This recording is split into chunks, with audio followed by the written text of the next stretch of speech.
Hey gang, what's up? Welcome back to another edition of Intuitive Angling, and thanks a lot for making some time to check the video out. Much appreciated. Just a really nice warm summer afternoon here in Southwest Missouri. Gonna do today's video, and what I want to talk about today is a topic we've touched on a little bit in the past, and I want to dive into it a little bit deeper, and that is why is it without exception that once an angler hits 50 years old, their performance starts to take a nosedive, and it just gets worse year after year after year on that. Doesn't matter how good the angler is.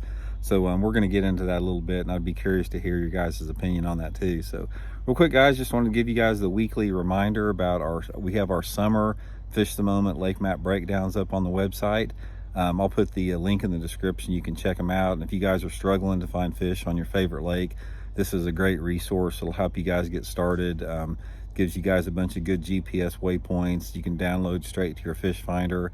Tips and advice on how to fish each spot, and if the lake that you fish is not on our website, you can book a virtual lesson with me, and we can go over on a Zoom call one-on-one and get you lined out on your favorite lake. So I'll put the link in the description again. Okay guys, this is sort of a topic I've touched on several times because I really find it fascinating, and I find it fascinating because I do and I don't understand the what makes this manifest. It, in a way it makes sense, in a way it doesn't, but I got noticing, I pay pretty close attention to a lot of the guys when they get over 50, because I'm curious to see if they go down the same road as everybody else has that hits 50 and 60 and 70 in the sport, and that is they just start sucking in tournaments. Now, don't get me wrong, they still occasionally do good. I'm not saying that. There's instances where some guy in his 50s gets on a little roll, or some guys in his 60s or 70s will do good in a tournament or win a tournament here and there. That's not what I'm talking about. I'm talking about the consistency level that an angler had when they were at their top of the game, and how it just, as soon as they hit the magic number of 50, it just goes downhill, almost without exception it does. And for example, you can take somebody that has qualified for the Bassmasters Classic like almost every year of their career. As soon as they hit 50, they start missing it all the time. They don't make it, or they don't make as many checks, or if they do make the Classic, they barely squeak in. It's just like they just go down the tubes on that. So I had a hard time dealing with this when I first started analyzing the situation, because I didn't understand how somebody that has got decades and decades of experience on seasonal patterns and bass movement, how they could possibly get beat by somebody that's like starting out in their early 20s, and they've only got a handful of seasons of understanding bass movement and behavior underneath their belt. This was particularly true back before the internet. Now with the internet, it's obvious, the access to information is through the roof compared to what it used to be. I mean, back 30 years ago, all you dudes that are old like me, you guys know it, but it's like, if you wanted to learn how to flip or throw a crankbait or something like that, you couldn't find out how to do it unless you went fishing with somebody. That's the only way you could do it, or learn on yourself. And now you can learn more on 20 minutes of watching a YouTube video than you could by spending a decade on the water with no help at all. So that's the obvious one there that has transcended, but that's not the main thing, because this was going on even before the internet.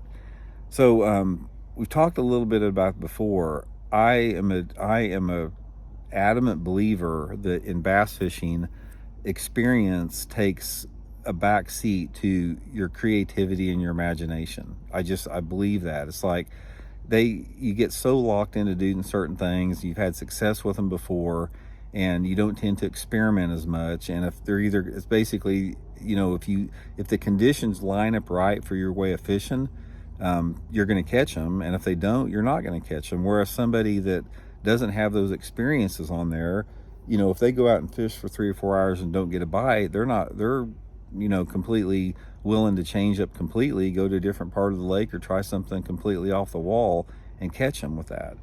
But here's what I think it is when I look in there, it's a combination of a lot of different things.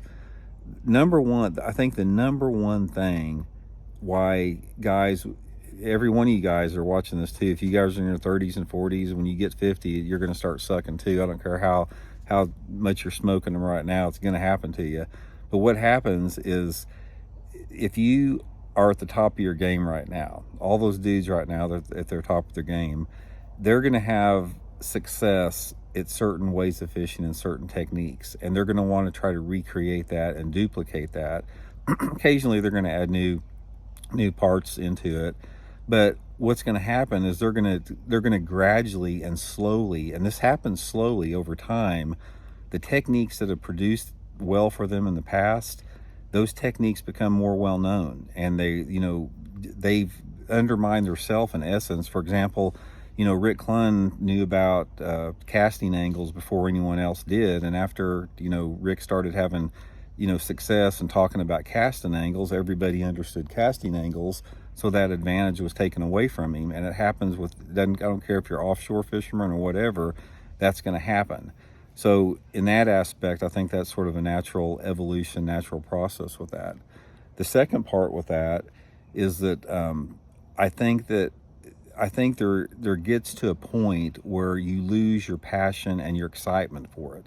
Because when you're starting out, and I know guys that are starting out on the circuit right now, and they're all gung-ho, and they haven't seen the country, and they haven't put in the hundreds of thousands of miles pulling the boat like a lot of us have, and they're not burned out. And what happens is, when you lose that passion and excitement for the trip and for the tournament coming out there, you lose some of that intensity. And within that intensity, there lies some type of mysterious, magical force that I think propels success. I mean, I've seen it over and over again. It's like, if you've got passion and desire for something, everything else falls into place. But what happens is, the natural progression is, after you've done something over and over and over again, like I've been to Lake Okeechobee, I fished probably 25 or 30 national tournaments there. So I've made that trip to southern Florida 25 or 30 times at least, and it's not as fresh as it was when I first went down there the first time. My eyes were this wide looking at all the orange trees before they got annihilated by developers, by the way. And you don't have that anymore. You don't have that wonderment, and that takes away from your edge a little bit. It's a natural progression. Also on that, people get more responsibilities. You got a family to take care of. You got financial responsibilities. The pressures of that come into it. The pressures of that weigh onto it. You've got some physical limitations. It's like some people lose a step, they slow down, they don't have the stamina or the endurance. All that goes into it.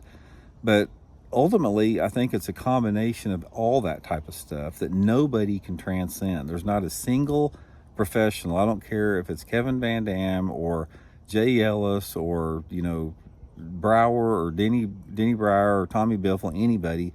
Everybody follows that path where they go downhill once they hit 50, and they go further and further downhill as they get to 60 and 70.